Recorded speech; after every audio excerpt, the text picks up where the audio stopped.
We're going to return to our panel to discuss these issues, whether or not 9/11 was unavoidable. Still, we wonder, after such a supported and supposed failure, shouldn't anyone be held accountable?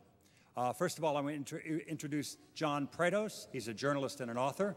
His work appears regularly in one of the nation's great old journals on military affairs, the Bulletin of the Atomic Scientist. Welcome, John.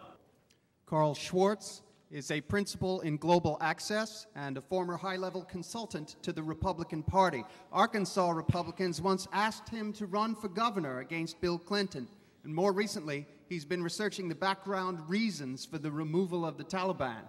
Carl Schwartz. Welcome, Carl.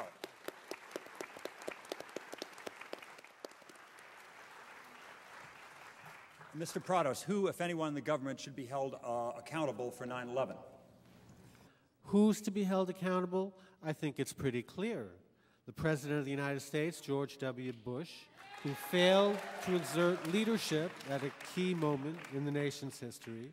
The Vice President of the United States, Richard Cheney, who was in charge of a committee to deal with the terrorism issue and wouldn't meet with it before September 11th happened.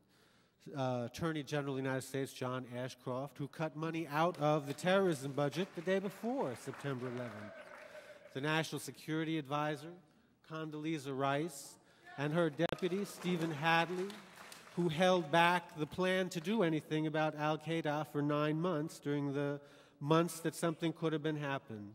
The Federal Bureau of Investigation, which muffed its investigation of what was going on in terrorist circles in the United States. The Central Intelligence Agency, who failed to appreciate everything that was going on, even though George Tenet was running around with his hair on fire. There's a lot more I could talk about, but I think we've got little time here, so I'm going to pass it along. There's somebody I want to hear from, and thank you, John. That was quite eloquent.